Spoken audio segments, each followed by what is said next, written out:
Well, as we wrap up this podcast, Random Musings from the Clinical Trials Guru, is there anything Chris and any questions you have, any advice we can give you? We certainly want to make sure that you're going to be successful in the next year, the next 5 years of your clinic. What kind of things are you focusing on now, and what kind of questions do you have for us? So a couple of things that had come across, recently was somebody offered me some electronic source. E-source? Okay. I was curious if you got it. Have you ever tried it? We have. For you We're using it when it's mandated. I would not waste your time with that right now. If you're gonna do anything, well, get a full-time coordinator, get more studies. But if you're gonna start spending money on technologies, I would go with something like Salesforce, where you can just biz dev, kick your biz dev efforts up a notch, so you can stop working with all those brokers, because you just retarget your existing customers at this point. It's gonna pay for itself. I wouldn't deal with eSource right now. Trust me, Mr. J, eSource is coming, and they're gonna force you to use it anyways. But why pay for it now? The sponsors are gonna pay for it, and it's not that fun using eSource. I use it at least twice a week, Chris, over there at San Bernardino. It's sort of a pain in the ass. So you shouldn't be thinking of that. Think of BizDev. Think of getting more studies. Hire like a patient recruiter. More of that kind of stuff that brings direct revenue to your top line. And these kind of things like eSource and all that, that's like playing defense, where you need to be just offense minded right now. The eSource is gonna come. Don't even waste your time with that. Don't even waste your time with CTMS right now. Get a CTMS when you have like 3 coordinators and maybe 10 studies. Right? But if you're like Chris, you would still use Excel, because Chris loves Excel. So it really depends on you and how comfortable you are with technology. But I would not waste a second of my time looking at these things right now. You just need more studies, more patients, more sub-Is, and eventually patient recruiters. So those are the 3 things I would focus on. Good. Also, one other thing that was kind of presented to me through this broker, they mentioned, let's see here, instead of, to always have language added into the consent about subject injury. But at other sites I've been to, I've never seen that. And there's always, some language in there already. There's indemnification. Saying to add in. Yeah, there's indemnification in there, and usually that is actually in the informed consent. Like, if you are to get harmed during the study, the sponsor will pay for it. That's usually in there. I would not pay the IRB separately to do that. Some consultants would even tell you get a separate informed consent just for your pre-screening purposes. I've done that before. I've paid like $500 to an IRB at the time to get a generic informed consent approved so that I can pre-screen, and then I learned that I don't need that. It's just a waste of money, and then they keep billing you, and you don't need that. You don't need those things. If that language is not in your consent form, I would talk to the IRB and the sponsor and have them add it. But again, that they're going to pay for that. There's always indemnification. There's always indemnification. But they were saying that that's not enough. Well, if they want that language, you just need to talk to the IRB and the sponsor and have that put in there. I would definitely not use my money to pay for that. Right, yeah. Because they will pay for it. They'll do it. If you can justify it, they'll do it. Yeah. Let's see, what about... Is there any kind of special insurance that a clinic should have outside of just, liability? Chris, what do you think there? That's right up your alley. So there's like 2 insurance that I'm aware that you really need, and that's general liability somebody slips and falls and breaks their leg on your premises, you want to be covered. Then the other one is professional or malpractice insurance. Which I assume the doctor has. Yeah. And if not, then of course you need to get some. Outside of that, I think you're covered. Now, you could always get umbrella insurance for yourself, Right. which are you aware of umbrella coverage? Yeah. Mm-hmm. And that's relatively inexpensive, and it covers a number of facets in regards to yourself. So if somebody comes after you directly through the business and you show that you have, medical malpractice and general liability, and for some reason those are not covering whatever it is you're being sued for, the umbrella will. Yeah. I know about that. We just got it for ourselves. And then the last thing is, with budgets, for instance, there's always things that tend to be left out that are just insert, such as protocol amendment fees, for instance.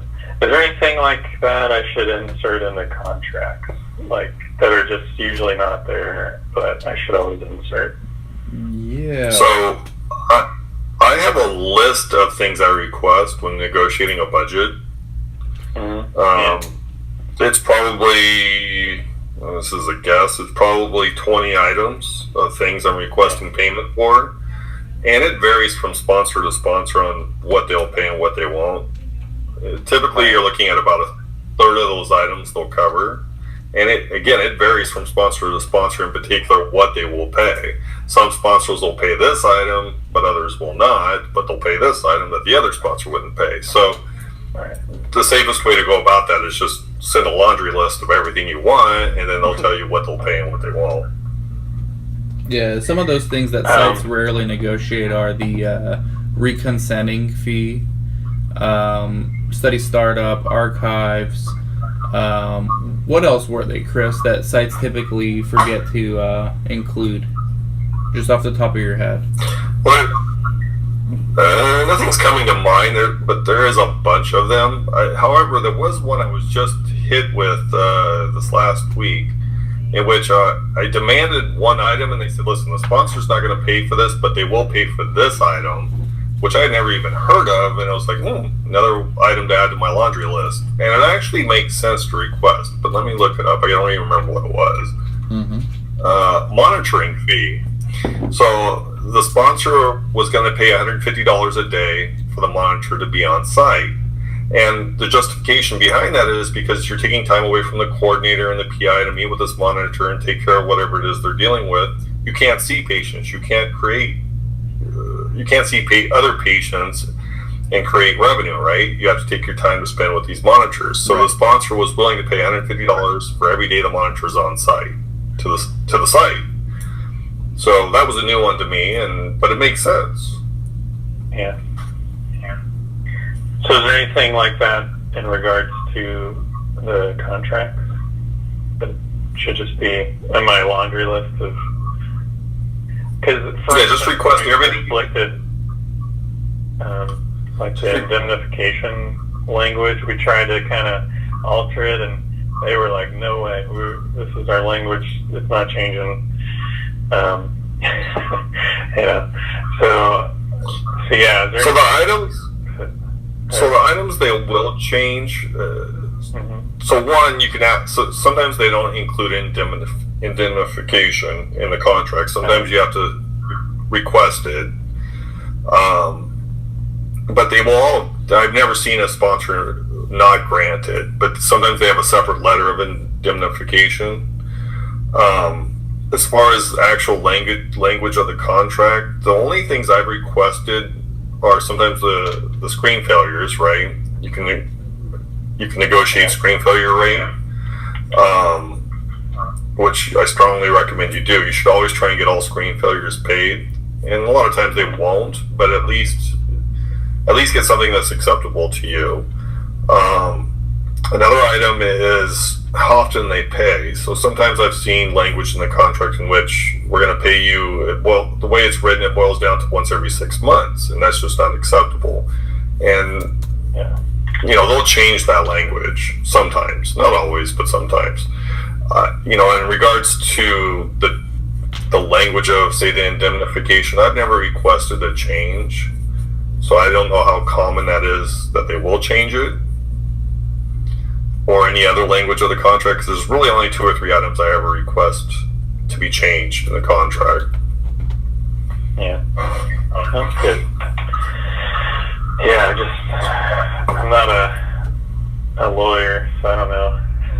Oh, this That's stuff's not my background. This stuff's impossible to figure out on your own. It's just because we've done this for years, and we actually go on other people's webinars every now and then. There are other industry webinars just to see if we're missing anything, and every now and then we get some good ideas, and then Chris adds to his laundry list, because Chris primarily does all the budgets now. I used to do them a lot, but Chris has taken over that role. Thankfully, thank you very much, Chris, for doing that. But yeah, I mean, whenever you learn of something new, and the industry changes, like there's now risk-based monitoring coming out, and with the risk-based monitoring, well, you need someone to scan documents and send them to a virtual workspace so your monitor can do a remote monitoring visit, and that still takes time, and that's something new, and that's something we can probably invoice for as we're starting to see more of those remote monitoring activities. So it's always going to change. There's always going to be more items to add to that list, but it's your job just to stay as informed as you can and be on top of it and make sure you're billing for what you can. Yeah. Good. Thank you. Yeah, and the number one thing I would say, I gave this advice to someone the other day, when you're in business for yourself, there's no rules, right? Like, anything goes. If the sponsor's willing to pay for it, if the CRO is willing to pay for it, there's no rules. There's no blueprint or template to follow, right? It's very different from when you were a coordinator, or from when you were a CRA or a CTA or whatever job you had. You were actually punished for thinking outside the box, and in your role now as a site owner, you're actually punished for not thinking outside of the box. And so it's a very different, completely different paradigm shift, and a lot of people struggle there because they think that there's some kind of blueprint they need to follow, and the quicker you figure that out, that there isn't, and you just learn from your experiences and from others, which is why Chris and I like networking with people like you, because we learn things from you guys too. Like I just learned that StudyKick does good for COPD, so I was ready to write them off, but this talk told me not so fast. So there's always new things to learn. And any more questions, Mr. J? We got another call to do. Chris is letting me know. Anything else? I don't have any questions, but I just wanted to repeat again. I really appreciate you taking your time to put these podcasts out. And I wouldn't have done this, open a site, if it weren't for them. And it definitely gave me the confidence and some really good working knowledge to open the doors here and start seeing patients and getting studies, and I just want to make sure that I appreciate it, and I hope others out there find it helpful as well. Oh, thank you very much, Mr. J. Means a lot. Yeah, it actually feels good that people are actually taking the advice, and whether that means opening a site or just adding more PIs or diversifying their services or getting hired as CRAs or study coordinators. I'm just glad that the content is able to help some people out, and I'm sure Chris feels the same way. And thank you very much. I mean, feel free to reach out anytime. We're going to continue networking because, like I said, I learn a lot from you guys as well, and then we can all help each other out in the long run. So thank you, Mr. J, very much. Thank you, Chris. Anything else you want to add, Chris, as we go? No, I think that's excellent podcast. Yep, it went really well. reach out to us, Mr. J, and let's see how things go with you, okay? All right, will do. And thank you everyone for listening. Random musings from the Clinical Trials Guru on iTunes and Stitcher. Take care.